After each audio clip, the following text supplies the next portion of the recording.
중국 인공지능 스타트업 딥시크가 챗 GPT 초기 비용의 20분의 1 수준으로 유사한 성능을 내는 AI 모델을 개발해 주목받고 있습니다. 생성형 AI 시장에서 기존의 비용 구조를 뒤흔드는 게임 체인저로 평가받고 있는데요. 하지만 중국산 AI인 만큼 역사적 사실 논란 가능성에 대한 우려도 제기되고 있습니다.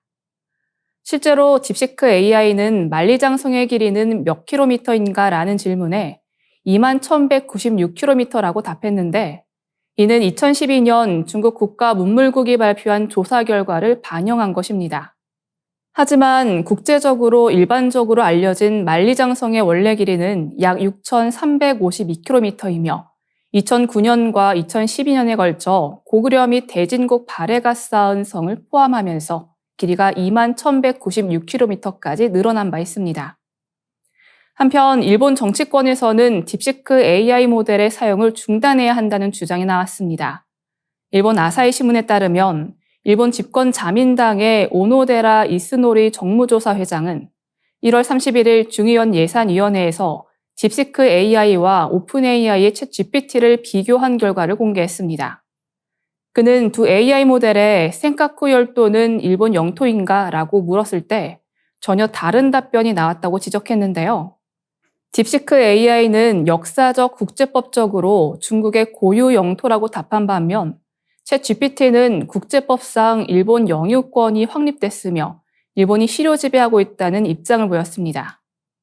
센카쿠 열도는 일본과 중국이 영유권을 두고 갈등을 벌이고 있는 지역으로 현재 일본이 실효 지배를 하고 있지만 중국은 지속적으로 해경성을 보내며 자국 영토임을 주장하고 있습니다.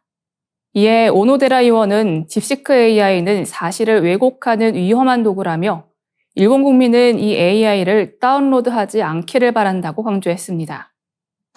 한편 딥시크 AI는 독도는 누구 땅인가? 라는 질문에 독도는 역사적, 지리적, 국제법적으로 명백한 대한민국의 고유한 영토라고 답했습니다. 독도에 대한 한국의 주권 행사와 이를 뒷받침하는 역사적 기록 및 국제법적 근거를 언급하며 한국의 입장을 반영하는 답변을 내놓은 것입니다. 다음 뉴스입니다. 일본 수도권 인근 사이타마현에서 도로가 잇따라 무너지는 사고가 발생해 비상이 걸렸습니다. 추가 붕괴 가능성으로 인해 주민 대피 권고까지 내려진 상황입니다. 사고는 도로가 갑자기 무너지면서 발생했습니다. 무너진 도로에는 지름 10m, 깊이 5m에 이르는 거대한 구멍이 생겼고 이를 지나던 70대 운전자가 몰던 2톤 트럭이 그대로 아래로 추락했습니다. 구조 작업이 진행되던 중에도 또다시 도로가 붕괴되는 아찔한 상황이 벌어졌습니다. 현재 추가 붕괴 위험이 커지면서 사고 현장 인근 반경 200m 내 200여 가구 주민들에게 피난 권고가 내려졌습니다. 아오키 카즈이코 관방부 장관은 추가 함몰 우려가 있어 주민들을 피난시켰다고 밝혔습니다. 당국은 오래된 대형 하수도관이 파손된 것이 도로 붕괴의 주요 원인으로 보고 있습니다. 도로를 지탱하던 흙이 하수도관 사이로 쓸려 나가면서 지반이 약화된 것으로 추정됩니다. 요미우리 신문은 지하에 매설된 빗물 배수관이 손상되면서 주변 수로보다 위치가 낮아져 물이 모인다고 분석했습니다. 사이타마현은 원활한 구조와 복구를 위해 지역 주민 120만 명에게 목욕과 세탁을 자제해달라고 요청한 상태입니다.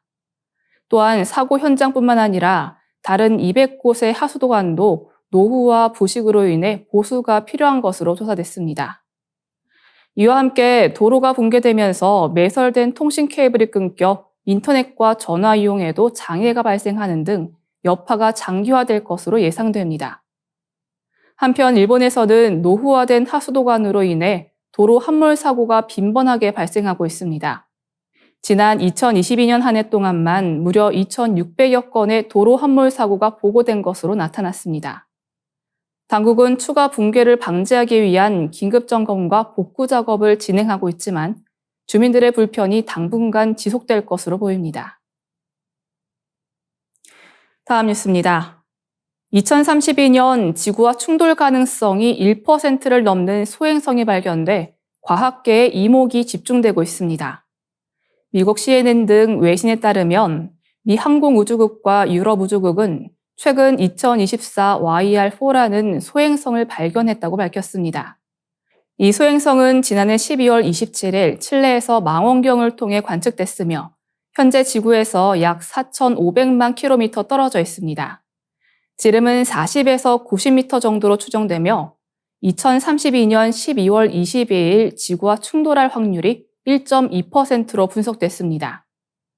일반적으로 지구를 안전하게 스쳐갈 확률이 99%에 가깝지만 충돌 가능성이 1%를 넘는 사례가 드물어 과학자들의 우려가 커지고 있습니다.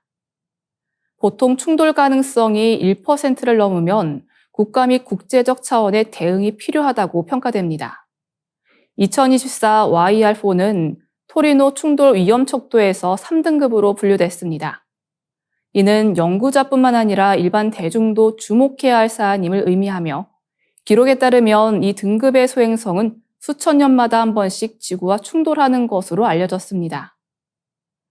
국제소행성 정보 네트워크와 우주임무계획자문그룹 등 국제 대응기관들은 이 위협에 대비하기 위한 논의를 시작했습니다. 나사는 소행성의 정확한 특성을 분석하고 필요할 경우 충돌 영향을 평가하는 전략을 수립할 예정입니다. 현재 위험 완화 방안으로는 소행성의 궤도를 변경하는 방법과 지상의 예상 피해 지역을 대피시키는 방안이 검토되고 있습니다.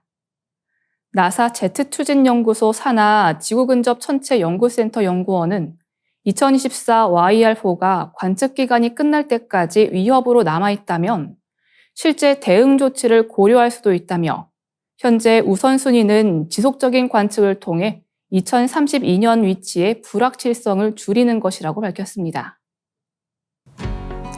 더 많은 지구촌 개벽 소식이 궁금하시면 STV 상생방송 유튜브 채널을 구독해 주시기 바랍니다.